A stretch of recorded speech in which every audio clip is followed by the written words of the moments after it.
2015ஆம் ஆண்டில் யாழ்ப்பாணத்தை மட்டுமல்ல இலங்கை தீவையும் உலுக்கிய புங்குடுதீவு மாணவி சிவலோகநாதன் வித்யாவின் குரூரமான பாலியல் வன்புணர்வு படுகொலை வழக்கில் மரண தண்டனை விதிக்கப்பட்டிருந்த கைதி ஒருவர் வித்யா மீதான குரூரங்கள் இடம்பெற்ற அதே மே மாதத்தில் யாழ்ப்பாணம் சிறைச்சாலையில் இன்று காலை தூக்கில் தொங்கிய நிலையில் உடலமாக மீட்கப்பட்டார்.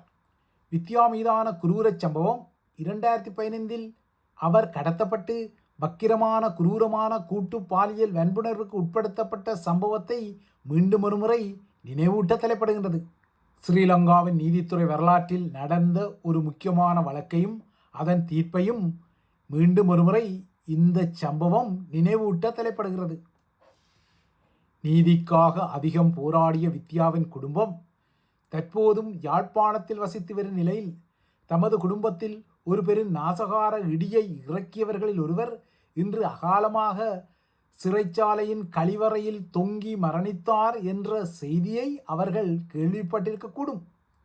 ஆனால் இவ்வாறான செய்திகள் எவையுமே திவ்யா என்ற தமது குடும்பத்தின் அருமை உறவின் உயிரை மீண்டும் தமக்கு ஒருபோதும் திருப்பித் தராது என்ற கசப்பான யதார்த்தத்தில் தான் அவர்களும் இருப்பார்கள். எனினும் வித்யாவின் கொலை வழக்கு இலங்கையின் நீதித்துறை வரலாற்றில் மிக முக்கியமான ஒரு வழக்காகவும் யாழ்ப்பாணத்தில் இடம்பெற்ற ட்ரையல் அட்பார் எனப்படும் 3 நீதிபதிகள் கொன்ற சிறப்பு அமர்வு வழக்காகவும் வரலாற்றில் பதிவாகிவிட்டது.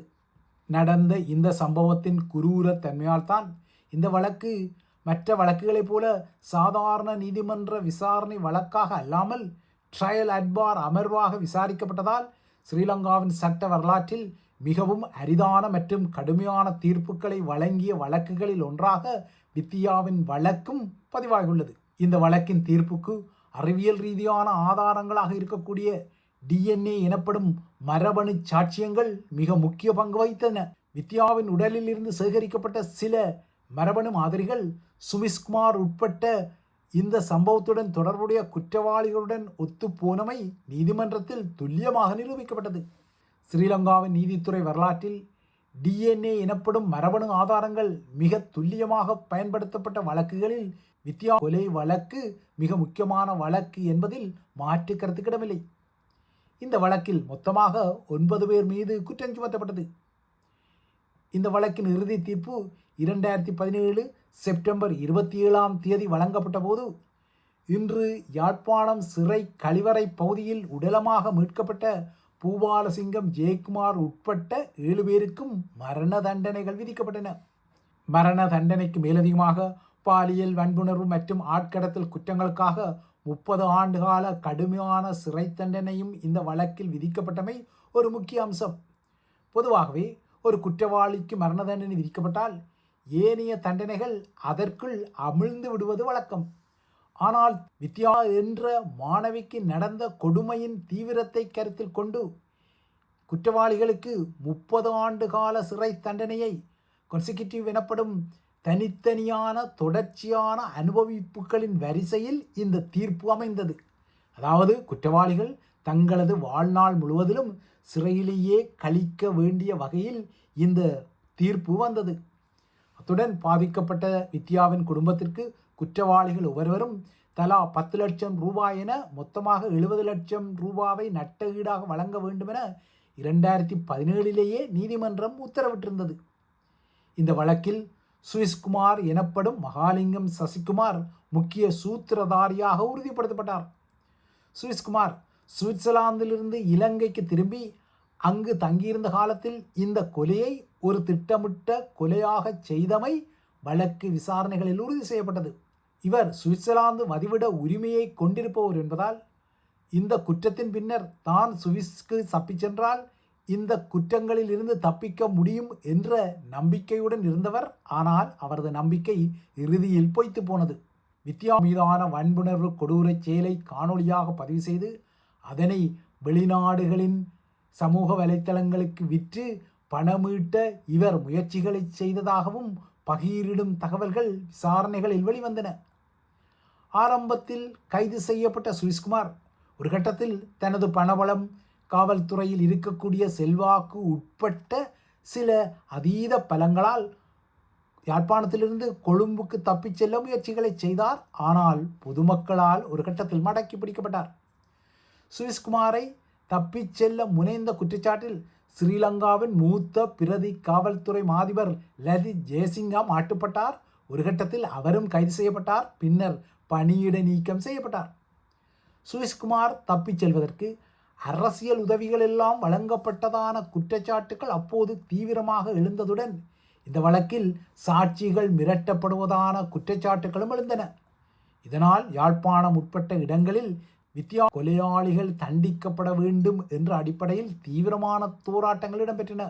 இந்த போராட்டங்களின் விளைவால் victim and witness protection act எனப்படும் பாதிக்கப்பட்டவர்கள் மற்றும் சாட்சிகளை பாதுகாக்கும் சட்டம் இந்த வழக்கு விசாரணையின் போது மிகவும் தீவிரமாக நடைமுறைப்படுத்தப்பட்டு சாட்சிகளுக்கு தேவையான பாதுகாப்பை வழங்கவும் அவர்கள் அச்சமின்றி வாக்குமூலத்தை நீதிமன்றத்தில் அளிக்கவும் நீதிமன்றம் கண்ணும் கருத்தும் செய்து வழிவகைகளை உருவாக்கி கொண்டது.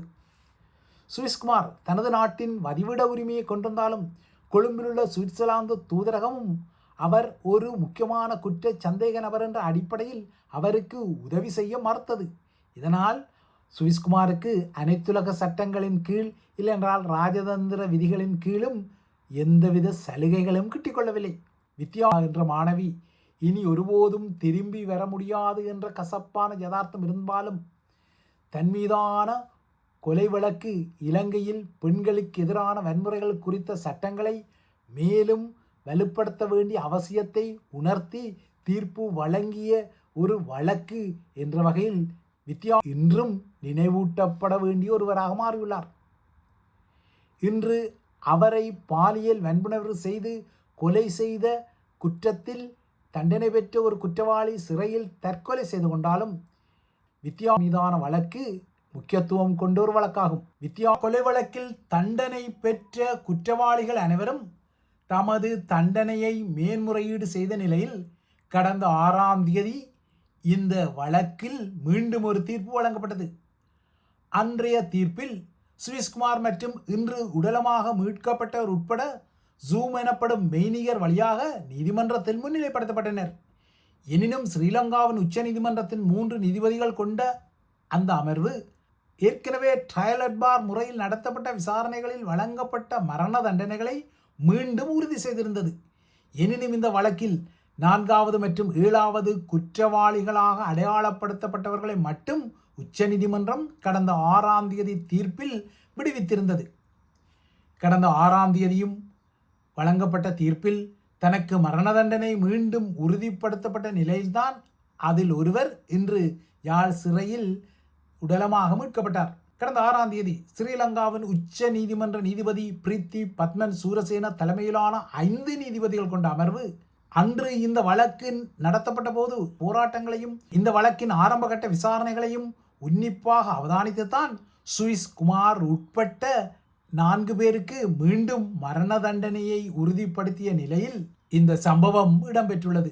இந்த வழக்கில் தமக்கு வழங்கப்பட்ட தீர்ப்பை குற்றவாளிகள் மேன்முறையீடுகளை செய்து வந்தாலும் தங்களுக்கு வழங்கப்பட்ட தண்டனைகள் மிக கடுமையானது என்றும் சாட்சியங்களை ஏற்பதில் தவறுகள் நடந்துள்ளதாக அவர்கள் நீதிமன்றத்தில் வாதிட்டு இந்த வழக்கை மீண்டும் விசாரிக்க முயற்சிகள் எடுத்து வந்தாலும் அவ்வாறான முயற்சிகளில் ஈடுபட்ட ஒருவர் இன்று தற்கொலை செய்து கொண்டுள்ளார்.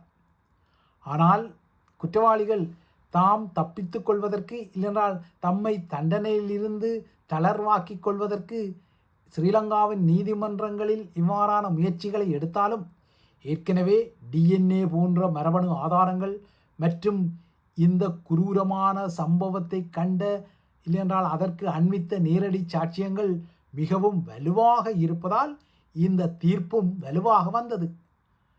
இலங்கை தீவை பொறுத்தவரை 1976ஆம் ஆண்டுக்கு பின்னர் மரண தண்டனைகள் நடைமுறையில் நிறைவேற்றப்படுவதில்லை. இதனால் தீர்ப்பு பெற்ற மரண தண்டனை கைதிகள் அனைவருமே இப்போது மரண தண்டனை என்பதை ஆயுள் தண்டனை என்பதாகத்தான் நடைமுறையில் கழித்து வரும் நிலையில்தான் இந்த குற்றவாளிகளும் மரண தண்டனை தீர்ப்பு பெற்ற குற்றவாளிகளாக இருந்தாலும் யதார்த்தத்தில் அவர்கள் ஆயுள் தண்டனை கைதிகளாக இருந்தாலும் இவர்களுக்கு வழங்கப்பட்ட 30 ஆண்டு கால சிறை தண்டனை என்பது இவர்களுக்கு இந்த ஆயுள் தண்டனையை மேலும் தீவிரமாக்கி அவர்களை வாழ்நாள் பூராவும் சிறை கூண்டுகளில் வைக்கும் அளவுக்கு தான் தற்போது நடைமுறையில் உள்ள ஒரு தீர்ப்பாக தோன்றுகிறது.